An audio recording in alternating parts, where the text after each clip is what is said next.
Some men live a simple life, while others have a fire that threatens to engulf the world.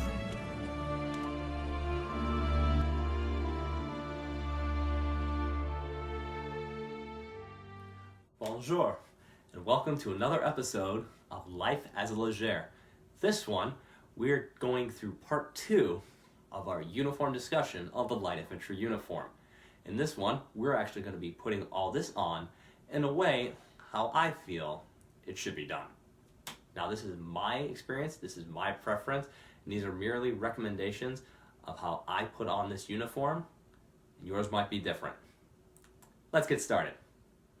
Okay, so once you have your period shirt on, which is the first thing that would go on, your next thing would be your neck stock or your cravat. This one is about 3 feet long and a few inches wide, and this will be wrapped around at least 1.5 times around at least the inside of the collar of the shirt itself. As I wrap it around at least once, even it out before I do the final half. Now with cravats, they have wide varieties, like they have pieces of fabric like this, or smaller cravats where they would tie in the back, or in some cases they actually had cravats where there's a small belt and buckle strap that would be in the back and it would fit and be adjusted to the user's neck size. But since we are not that fancy, we actually just have this basic one where we would have it wrapped around at least 1.5 times, then tuck in underneath in the back from the previous loop. Give you guys an example. Then once that is done, then you take the extra fabric from the collar of the shirt and fold it over to where the front of the cravat is the only part of it showing. Okay, now that we have the shirt and the cravat on, the next thing is the trousers themselves. Now, from a reenactor's perspective, if you do not have a pair of period drawers which would be worn underneath the trousers, my recommendation is getting a pair of sports leggings from your local store, and these will be worn underneath the trousers to prevent the wool from sliding onto your bare skin. Another term for these would be cheat pants. And these are basically the front fly down trousers that would be worn. Want to make sure that the suspenders are not in between your legs. Makes it very uncomfortable and awkward.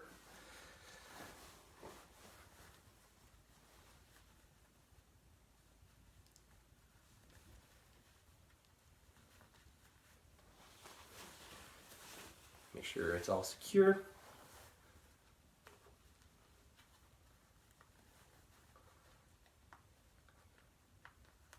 Button the flops here. There we are. Now some trousers, we've seen from a few paintings here from various sites that sometimes the trousers would not be this low. A few of them actually end up to being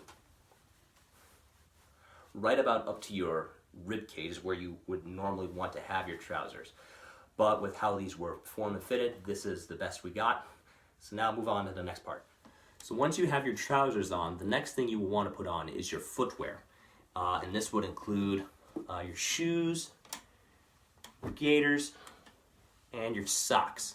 Now, extensive research went into trying to find out how these gaiters were worn until a gentleman from a unit in Europe called the 5th Chasseurs à Pied Regiment actually shared a picture where their trousers actually have a button sewn onto the trousers themselves. I'm not sure if you guys are able to see it.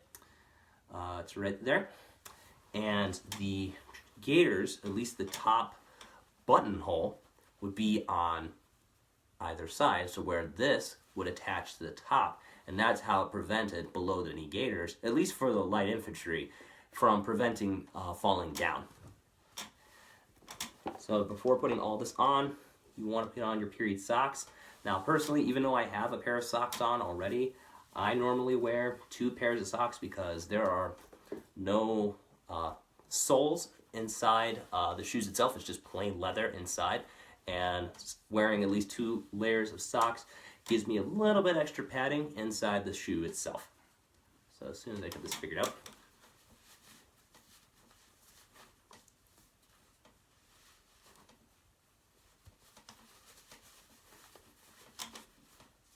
now this is where it gets tricky.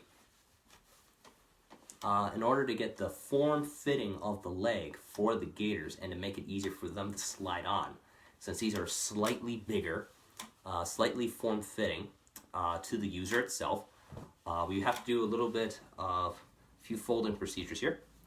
And the first one would be the trousers itself. Before you slide the sock up, you'd want to fold it to where it's form fitting to your actual leg, and you want to slide your sock over the top of it. Now, this makes it easier for once you put on the gaiter itself. It should just slide on and gives you a nice form fitting. And once it's in the place you want it, this is where you want to button it at the very top here. Once you have your gaiter secure, then you would want to put your shoe on underneath after folding it over.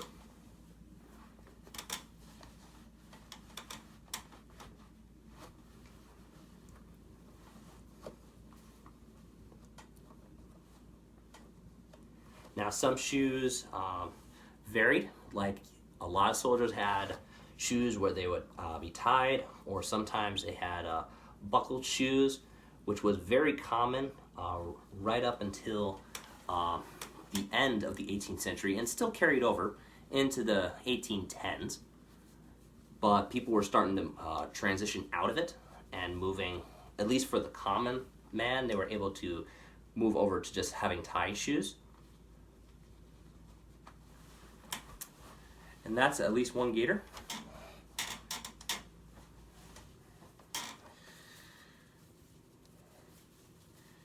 Now we're going to repeat the process of what we did with the right foot and do it with our left foot.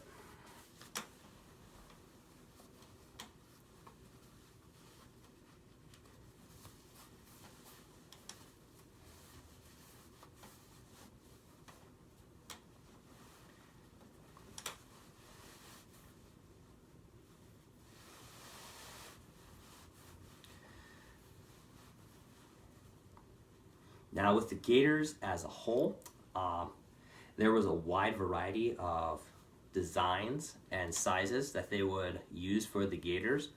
Like in the earlier models for light infantry, you would actually have a trim along the top of the gaiter, and you would have a tasset hanging down, roughly right about there. And here's the top of it right here. So it's hanging down a little bit. And they would have different cuts, different hems. It's all depending on the regiment, the company, and as well as when that was manufactured, because designs did change as the Napoleonic Wars progressed. As you see later on in like the 1813, 1814, where a lot of the gaiters were just plain black ones like these, because they were starting to cut back on a lot of the fabric that we're using, because it was starting to get pretty expensive towards the end of the Napoleonic Wars. So they tried to cut back as much as they could.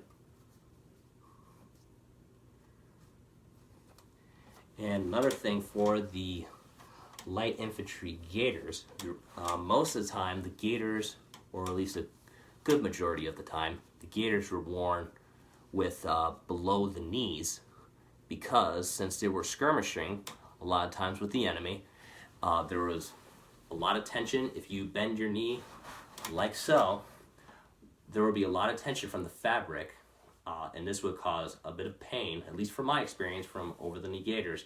And when below the knee gaiters became a thing, it made it a lot easier for the soldier, especially when he was kneeling down and try to get to cover ground, hide behind a tree, take cover. There was a lot less stress here once this design had finally catched on at the beginning of the 1790s. So now, since we have all the footwear and everything below the waist already figured out and secure, the last two things we have to put on are the waistcoat and the Habib vest itself, which is pretty self-explanatory.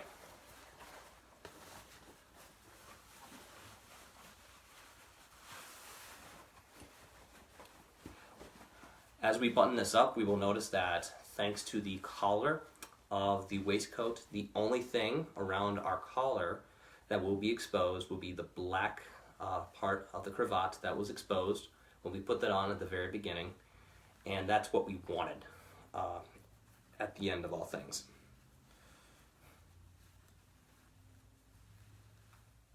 There's at least 10 buttons, all with the regimental and the 6 in the horn on the buttons. And the last thing would be your Habib vest, or the main coat, that'd be worn over it. And it's secure in the front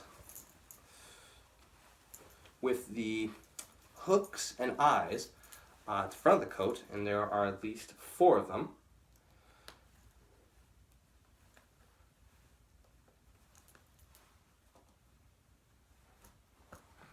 And there we have it. The light infantry uniform of a corporal of the Legere company. And like that, the uniform is all on.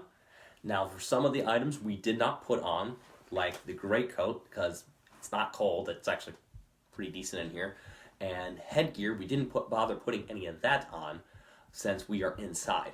However, this would still be worn inside, but the changes and certain ways you're able to wear the headgear, we will talk about that in a later video. And I think he's satisfied for the time being, and we're decent enough. So until the next one, mon amis, vive l'empereur.